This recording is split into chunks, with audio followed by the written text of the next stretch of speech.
nombre es Angélica María Rodríguez Vázquez, comunicadora social, magistra en estudios políticos, presidenta de la Fundación al Derecho de Colombia. La situación política de Colombia que abordé durante este encuentro fue en tres momentos. Uno que tiene que ver con los acuerdos de paz con las FARC-EP hace 5 años, tenemos 5 años de firma del acuerdo. Un segundo momento que tiene que ver con el posicionamiento de las mujeres, específicamente las mujeres periodistas y mujeres que han vivido distintas violencias y específicamente la violencia sexual en el marco de ese conflicto armado que se firma ese acuerdo de paz hace 5 años.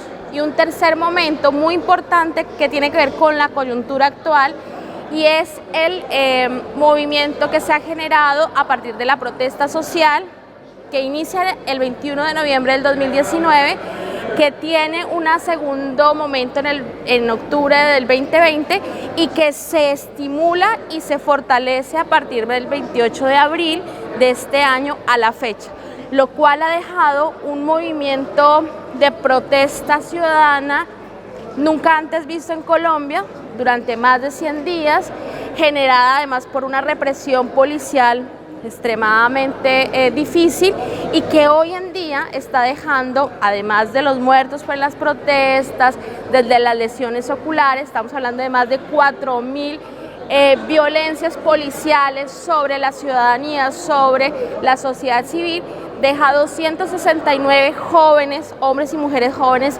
capturados como terroristas de Estado a partir de lo que se llamaron las primeras líneas. Básicamente el panorama es un panorama coyuntural complejo previo a unas elecciones políticas el próximo año de presidente. Estamos hablando políticamente que hay un gran pacto que es el pacto histórico liderado por Gustavo Petro, que es un ex guerrillero y que representaría por primera vez una presidencia de izquierda en Colombia.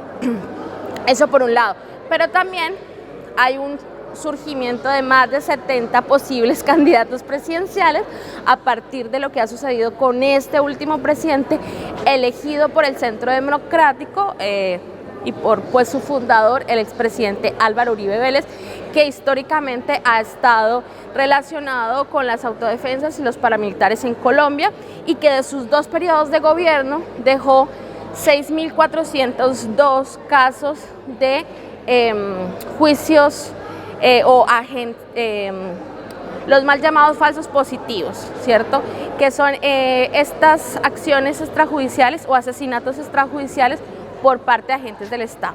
La situación actual es bastante compleja todavía coyunturalmente porque esta movilización juvenil, ¿cierto?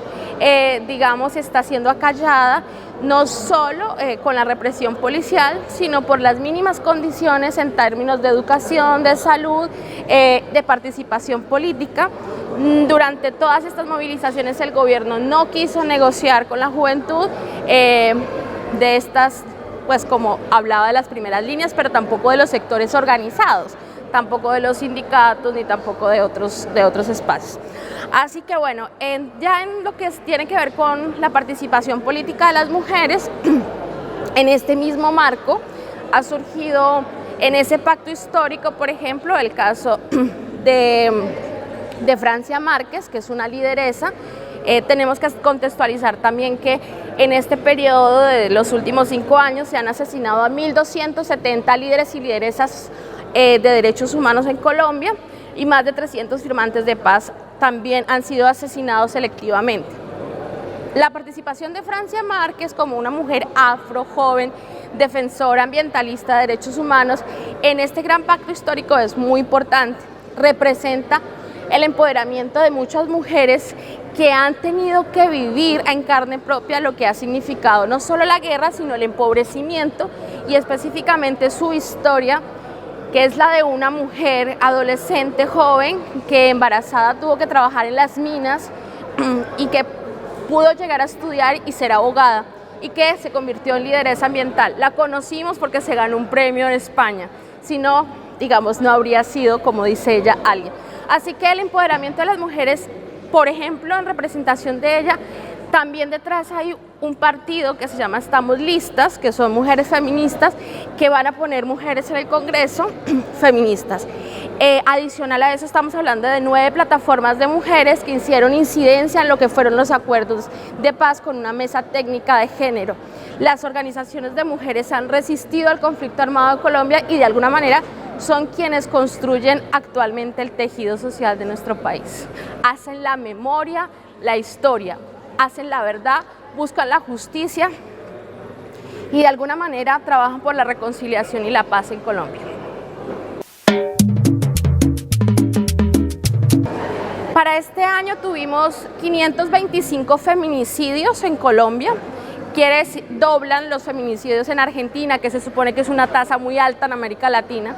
Eso es una cifra que es la punta del iceberg.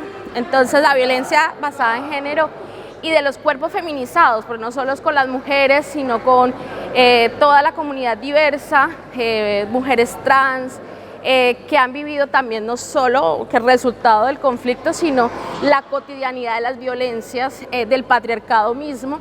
Así que la situación frente a las violencias sigue siendo muy desgarradora. Las rutas de atención todavía siguen siendo muy precarias. Ciudades como Bogotá han ampliado sus rutas y sus protocolos para la atención de violencia de género, pero la gran mayoría de los territorios todavía es muy complicado hacer una denuncia porque no están las instancias dadas para que esa denuncia no solo tenga una recepción afectiva, sino también tenga una forma resolutiva para salir de ese ciclo continuo y sistemático que es la violencia. Denunciar al agresor que sigue conviviendo y tener que volver a casa a convivir con el agresor, pues es, digamos, una situación que en Colombia todavía no se le ha encontrado la forma de regular. Es un sistema patriarcal todavía continuo, opresivo, no solo con el cuerpo de las mujeres, sino con todos los espacios territoriales. En este momento se está haciendo un proceso ante la Corte. Hay unos jueces de justicia que tienen que tomar una decisión y es despenalizar el aborto del Código Penal. En este momento Colombia sigue teniendo penalización total para una persona que aborte o una mujer o una persona que aborte en las 3 causales. Solo salen de las 3 causales. Sin embargo, aunque estén en las causales, muchas por lo general son niñas o adolescentes que siguen siendo condenadas y que pueden tener periodo pues, de cárcel por un aborto en Colombia.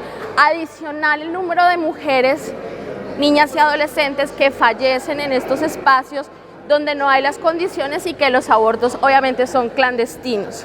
Así que el proceso sigue ahí en lucha y pues se sigue avanzando. Digamos que la oleada verde está en resistencia en las calles, en el frente de los congresos y estamos esperando que la Corte se pronuncie frente.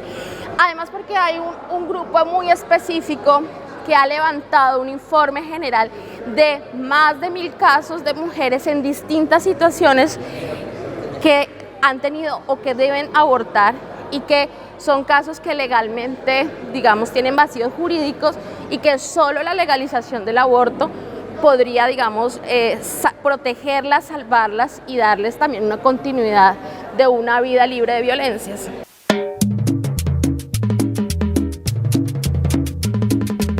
Hay un proceso intergeneracional muy importante.